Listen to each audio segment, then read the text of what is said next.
mga girlies, so andito na nga kami sa shop kung saan magpapakilay si mama at magpapa-eyeliner. Andito nga kami sa Korea at kailangan talaga ng reservation. Hindi kasi pwedeng papasok ka na lang at magpapagawa ng gusto mo. Kailangan dito is my reservation or yiyak in Korea. Dahil kung papasok ka lang at wala kang yiyak ay hindi ka nila i-entertain. At sasabihin sa'yo, may reservation ka ba? Ganon. So magbibigay yan sila ng calling card and Instagram kung saan doon ka magpa-reserve. But anyways, kahapon lang po ako nagpa-reserve and now ginawa na. Mag-chat ka lang doon kung anong araw, anong oras ang reservation. At ayan na nga, nilagyan si mama ng anesthesia. At yun nga, sinabi sa akin kung ano yung style na gusto ko para sa aking mama at may pinakita akong picture. Ang pagbabad pala ng anesthesia is 20 minutes. At dahil uuwi na nga, ayun, napaganda na si mother dear. At first time niya itong ma-experience. So dapat ang pinayiyak ko lang is eyebrow tattoo, not tattoo daw yan, not microblading, basta new na daw ito. Hindi niya sinabi kung anong pangalan. So nagsabi ako sa kanya na pwede bang ipasaba yung eyeliner para hindi na kami pabalik-balik dito. At nag-okay naman si boss na gawin ang eyeliner. Todo pakpak na ito sa mukha ni Madirdir. Dahil nakalipas na ang 20 minutes, ay ayan na siya. Pinaupo na siya at drawing-drawingan ang iyang dagway para yung kilay. Hindi ba pantay? Charot. Para mapantay. Ngunana mang good no. Lisod ba dahil ngunani? So si boss ay nag-drawing na. Yung kilay ni mama is pa-straight. So sabi ko sa kanya, feeling sexy yung eyebrow niya. Gusto ko yun. Yung pareha sa akin. So sabi niya, okay. Kaya inulit na naman niya.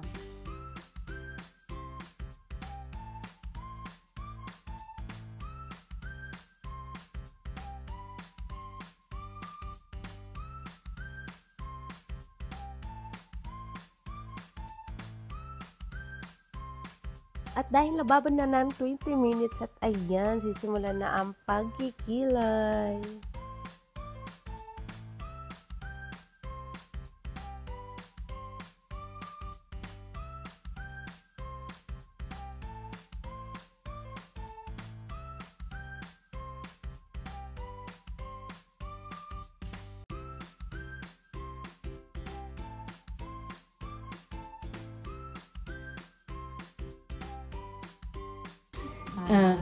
어때요? Ote ko no? Ansa ko no? Good? 와, 있어요. 예쁘다. 어때요? Ote ko no? Ansa ko no? Good? 와, 있어요. 예쁘다.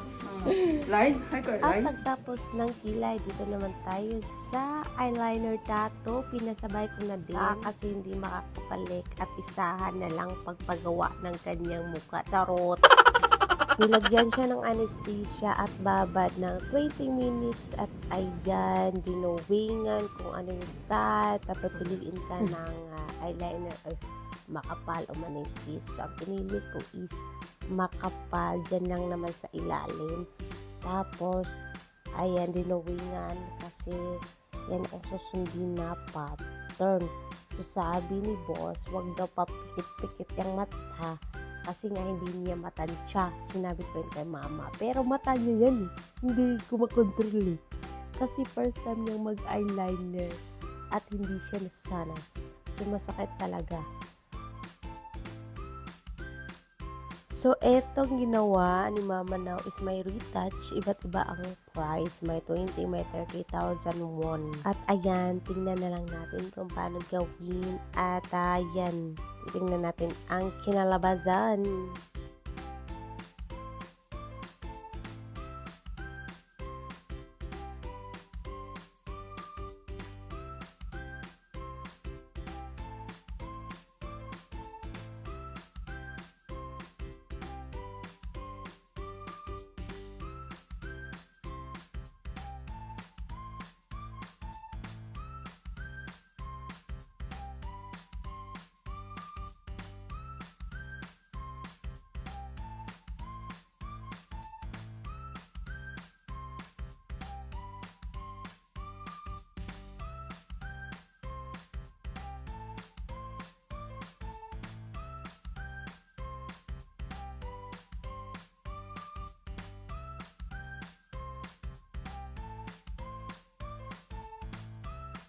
At ayan, mga 30 minutes ay tapos na ang pag-eyeliner dato. Yan, pinahira na ng wipes kasi may mga ink na mga sobra-sobra ganon. So, yan, nagpasalamat ako kay Sadyang kasi maganda ang pagkakagawa. So, this is the final look.